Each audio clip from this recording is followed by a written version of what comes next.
अस्सलाम वालेकुम। इस वीडियो में हम देखेंगे कि जो स्कॉलरशिप की स्कीम है उसको बच्चों के लिए उसको हमने ऑनलाइन अप्लाई कैसे करना है। तो ये वीडियो मैं खासकर बच्चों के लिए बना रहा हूँ या फिर उनके पेरेंट्स के लिए भी, वो खुद भी अपने घर में बैठकर ऑनलाइन अप्लाई कर सकते हैं।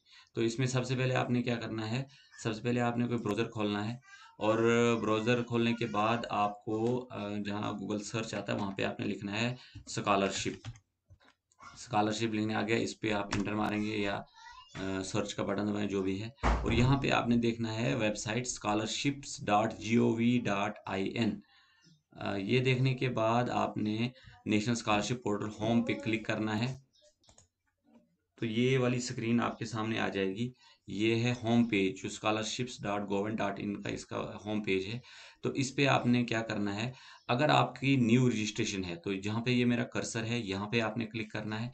अगर आपने पिछले साल भरा है और आप उसको रिन्यू करना चाहते हैं तो लॉगिन पे जाना है और लॉगिन पे आपने रिन्यूअल 20-21 19-20 जो भी आपका है तो उसी हिसाब से आपने उसको रिन्यू करना है अपने जो आपने पिछले साल फॉर्म भरा था। अगर आप न्यू रजिस्ट्रेशन है, चूँकि पुराने जो लोग हैं उनको तो पता ही है कैसे फॉर्म भरना है, लेकिन नई रजिस्ट्रेशन में यहाँ पे बताता हूँ कि नई रजिस्ट्रेशन आपने कैसे करनी है। तो आपने न्यू रजिस्ट्रेशन पे जो है क्लिक करना है।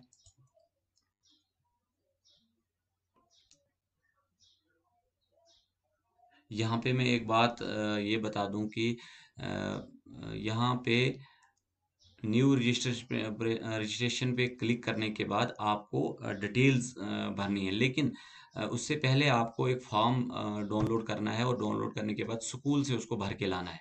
क्योंकि आपके जो मार्क्स होंगे वो और आपका जो डेट ऑफ बर्थ वगैरह जो भी एज पर स्कूल रिकॉर्ड होगी तो वो आपको उसमें डालनी है। तो वो स्कूल से आपने भर के लाना है और अपने पास रखना है। तो यहाँ पे गाइडलाइंस हैं, पहले गाइडलाइंस पे आपने इनको पढ़ना है आपने कि ये इसमें पूरा बताएगा आपको कि ये फॉर्म जो है कैसे आपने फिलअप करना है। तो ये गाइडलाइन पढ़ने के बाद आपने यहाँ पे टर्म्स एंड कंडीशंस को एक्सेप्ट करना है। तीनों बॉक्सेस पे आपने क्लिक करना है और क्लिक करने के बाद आप देखोगे कि कंटिन्यू जो पहले हाइड था, जैसे अभी ये हाइड है, अभी इस पे क्लिक नहीं हो पा रहा है।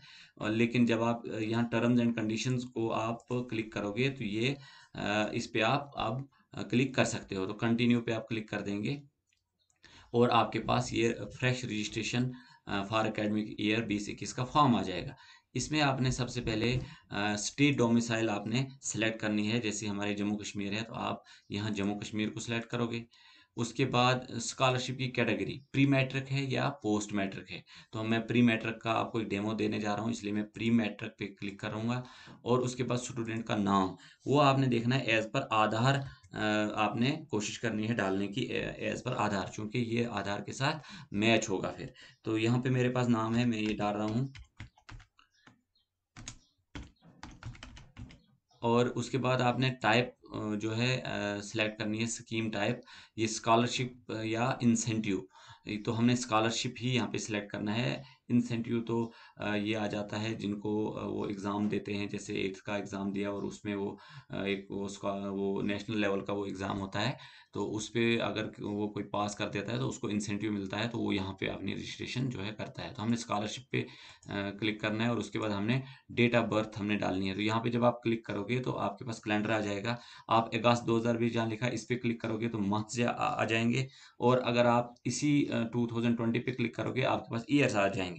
तो मैं इसकी चूंकि 2013 है, इसमें 2013 नहीं है, तो मैं पीछे जाता हूँ और 2013 यहाँ पे है, इसको सिलेक्ट कर दिया। अब मंथ खुलेंगे तो मंथ इसका जो है 9वां महीना है, सितंबर। और उसके बाद डेट इसकी जो है 12 है, तो मैं 12 पे क्लिक करूंगा। ये 12/9/2013 डेट ऑफ बर्थ होगी।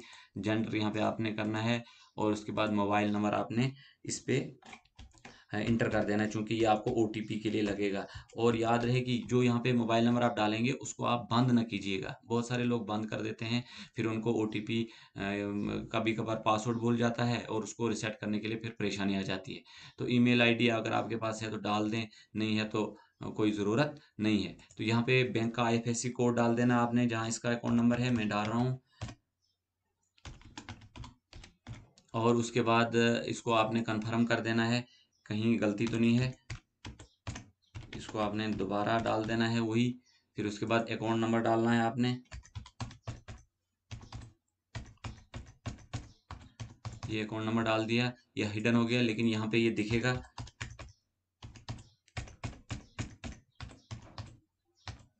यहाँ पे मैंने अकाउंट नंबर डाल दिया ऑटोमेटिक। यहाँ पे जब आपने आईएफएससी कोड डाला था तो यहाँ पे जम्मू एंड कश्मीर बैंक का नाम जो है ऑटोमेटिक आ जाता है। तो आइडेंटिफिकेशन डिटेल में आपने देखना है कि किससे आपने अपनी आइडेंटिफिकेशन करनी है, आधार नंबर से या बैंक अकाउंट नंबर से। अगर आप आधार से करेंगे तो आपका मोबाइल नंबर जो है इस आधार के साथ लिंक होना चाहिए, क्योंकि वहाँ पे आपको एक ओटीपी आएगा जिससे आप वेरीफाई हो जाओगे। लेकिन अगर आप बैंक अकाउंट नंबर से करना चाहते हैं तो फिर आपके पास बैंक की कॉपी होनी चाहिए, उसकी आपने अपलोड करनी है, एक पीडीएफ बना के उसकी एक अपलोड करनी है। तो चूंकि हमारा पता है कि हमारे इस आधार के साथ मोबाइल नंबर लिंक्ड है, तो मैं आधार पे ही क्लिक करूंगा और यहाँ पे आधार नंबर इसका डाल देते हैं। ये डाल दिया और यहाँ पे आप कैप्चा डाल देंगे, इसको वेरिफिकेशन कोड भी कहते हैं, यहाँ पे डाल देंगे। और फिर आपने टर्म्स एंड कंडीशंस को यहाँ पे जो है सिलेक्ट कर देना है और फिर आपने रजिस्टर पे आपने क्लिक कर देना है। एक बार ये करने के बाद एक बार फिर से आपने नज़र मारनी होती है कि कहीं ये गलत तो नहीं है, एक बार ज़रूरी नज़र मारनी होती है, तो वही मैं मारने जा रहा। तो मैंने ये चेक कर दी और चेक करने के बाद मैं अब इसी रजिस्टर पे क्लिक कर दूंगा। ये यहाँ पे अब जो स्टूडेंट एप्लीकेशन आईडी आ गई, ये यहाँ पे ये इसकी आईडी बन गई। इसको आप पेन डाउन कर सकते हैं या यहाँ से आप इसको कॉपी भी कर सकते हैं और यहाँ से नोट डाउन कर देंगे हम इसको। ये करने के बाद इसको पेन डाउन करने के बाद आपने अपनी डायरी पे लिख के रखना है। पेन डाउन करने के बाद आपने कंटिन्यू पे क्लिक कर देना है और कंटिन्यू पे क्लिक करने के बाद आपने लॉग इन फॉर फ्रेश पे वो लॉग इन कर देना है। यानी यहाँ पे एप्लीकेशन आईडी डालेंगे जो अभी हमारी जनरेट हुई और आपने पेन डाउन की, और पासवर्ड आपको पता है आपकी डेट ऑफ बर्थ होती है पहले इंस्टेंस में।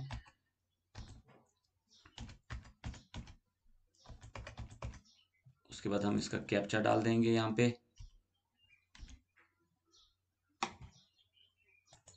तो यहाँ पे जब हमने लॉगिन कर दिया, लॉगिन करने के बाद आपके पास ओटीपी वेरिफिकेशन के लिए यहाँ पे ये आ गया। हमने ओटीपी डाल दिया और इसको हम आप कंफर्म कर देंगे। यहाँ से इनवैलिड बता रहा है, मुझे लिखने में गलती। तो जब आप ओटीपी डाल देंगे तो ओटीपी डालने के बाद आपको बताएगा कि न्यू पासवर्ड आपने यहाँ पे डालना है जो आपने लिख के रखना है। ठीक है, तो वो पासवर्ड आप यहाँ पे अपनी मर्जी से जो आपको याद रहेगा वो आपने यहाँ पे डालना है और पासवर्ड डालने के बाद आपने यहाँ से सबमिट कर देना है। तो ये आपका पेज खुल जाएगा, वेलकम मेहरान अहमद, ये इसकी आईडी आ गई। और अब इसके बाद आपने क्या करना है, क्योंकि आपको स्कूल से जो फॉर्म आपने भर के लाना लाना है तो वो आपको साथ होना चाहिए। और यहाँ पे जो वेरिफिकेशन डिटेल में अगर हम देखेंगे, एप्लीकेशन वेरीफाइड बाई स्कूल अभी नो, चूंकि इसको आप जब आप फार्म भरेंगे सबमिट करेंगे फिर स्कूल की जो अथॉरिटी होगी वो उसको वेरीफाई करेगी, तो आपको यहाँ पे पता चले, यहाँ पे यस आ जाएगा लिखने। फिर applicant bank account number validated अभी नहीं हुई है, selected for school scholarship merit अभी कुछ भी नहीं, ये नो है, खाली हमारा आधार वेरिफिकेशन हो गया है। तो अभी हम इसके बाद हमारा पहला काम जो है एप्लीकेशन फॉर्म पे जाना है। एप्लीकेशन फॉर्म पे जाने के बाद आपने जम्मू कश्मीर तो ऑटोमेटिक है, इस पे आप चेंज नहीं कर सकते। प्री मैट्रिक या मेहरान अहमद ये जो हमने वहाँ से भर दिया था तो ये लॉक्ड है हमारे पास, इसको हम चेंज नहीं कर सकते। तो हमने क्या करना है, सबसे पहला काम रिलीजन देखना है, उसको आपने सेलेक्ट कर देना है। उसके बाद कम्युनिटी कैटेगरी आपने देखना है, एससी है, एसटी, ओबीसी, जर्नल या जो कुछ भी है, तो हम इसको जर्नल में डाल देंगे।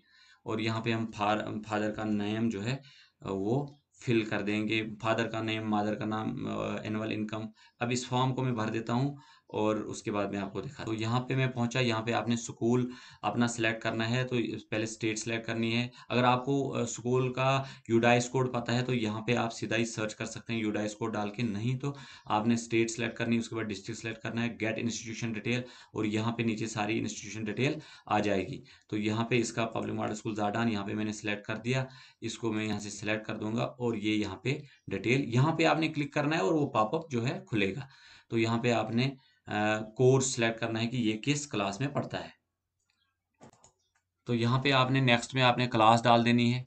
तो और यहाँ पे प्रेजेंट क्लास स्टार्ट डेट डाल देनी है आपने, फिर रेगुलर है, फुल टाइम है या क्या। यहाँ ऊपर एक और था ऑप्शन, ये डे स्कॉलर। तो यहाँ पे आपने डे स्कॉलर ही रखना है, क्योंकि ये डेली बेसिस पे घर से स्कूल आता है, इसलिए इसको डे स्कॉलर ही में ही रखना है। अगर हॉस्टल में होता है ये, तो फिर वो हॉस्टल, वहाँ पे हॉस्टल लिखेगा। तो यहाँ पे स्कूल सेलेक्ट करने के बाद क्लास वगैरह और प्रीवियस ईयर परसेंटेज भी आपने इसमें डालनी है, क्योंकि यहाँ लॉक्ड है। इसलिए लॉक्ड है क्योंकि ये इसी साल फर्स्ट में है। तो अगर ये जब दूसरे साल सेकंड में होगा, तो यहाँ पे प्रीवियस ईयर आपने देखना ही देखना है कि प्रीवियस ईयर भी डाल देना और परसेंटेज भी आपने यहाँ पे डाल देनी है। यहाँ पे आपने देखना है कि ये कॉम्पिटिटिव एग्जाम क्वालिफाइड, ये NMMS के लिए होता है, national means cum merit scholarship जो होता है उसके लिए। तो ये उन्हीं जो बाहर से जब आप फॉर्म भर रहे थे, वहाँ पे दो ऑप्शन आए थे, एक आया था स्कॉलरशिप, इंसेंटिव। अगर इंसेंटिव में भर रहा है वो, तो फिर यहाँ पे उसको NMMS को सिलेक्ट करना है। तो हमें वहाँ स्कॉलरशिप भरा है, इसको हमने खाली रख देना है। उसके बाद अगर ये यहाँ पे देखना, is orphan no guardian name हमने नो कर दिया, तो बाकी इसको लिखने की ज़रूरत नहीं है। अगर डिसेबल है, तो आपने यहाँ पे उसको डिसेबिलिटी में उसका डिटेल डाल देना है। मैरिटल स्टेटस तो अनमेरिड ही आ जाएगा। और पेरेंट प्रोफेशन ये क्या है, तो इसको हम लेबर रख सकते हैं, क्योंकि वो मज़दूर है। हम यहाँ पे देखते हैं कहीं उसका ऑप्शन होगा, या फिर अदर्स में हम इसको डाल देंगे। और ये इसका अकाउंट नंबर, चूँकि हमने इसको डाला था वहाँ, तो ये ऑटोमेटिक उस पे आ जाएगा। और यहाँ से आपने सेव एंड कंटिन्यू कर देना है। ठीक, सेव एंड कंटिन्यू करने के बाद आपने देखना है कि यहाँ पे स्टेट सिलेक्टेड है, और यहाँ पे आपने इसका डिस्ट्रिक्ट सेलेक्ट कर देना है, और ब्लॉक आपने सेलेक्ट कर देना है। और ब्लॉक सेलेक्ट करने के बाद यहाँ पे आपने एड्रेस डाल देना है पूरा। तो हम इसको एड्रेस डाल देते हैं यहाँ पे पूरा जल्दी जल्दी। और मुंदार और तहसील कास्तीगढ़ डाल देंगे, कास्तीगढ़, डिस्ट्रिक्ट डोडा, डोडा J&K। ठीक है, और पिन यहाँ पे हम डाल देंगे 182147 हमारा पिन है। और यहाँ पे आप स्कीम सेलेक्ट कर देंगे pre matric scholarship for minority. और बोनाफाइड अगर यहाँ पे आपने डालनी है, लेस देन 50,000 स्कॉलरशिप के लिए आपको बोनाफाइड की ज़रूरत नहीं होती है। अगर आपको ज़्यादा स्कॉलरशिप की उम्मीद है, आपकी क्लास हाई है, और आप हॉस्टलर हैं, तो आपको यहाँ पे बोनाफाइड डालना ज़रूरी है। तो हमको वो बोनाफाइड डालना नहीं है, क्योंकि इसकी 50,000 से कम ही इसको मिलेगा स्कॉलरशिप, फर्स्ट में बच्चा पढ़ता है। तो यहाँ पे फाइनल सबमिट कर देना है आपने। यहाँ पे स्पेशल करेक्टर्स नॉट अलाउड, यहाँ पे स्पेशल करेक्टर्स नहीं डालने हैं, इसलिए हम इसको सीधा लिखेंगे।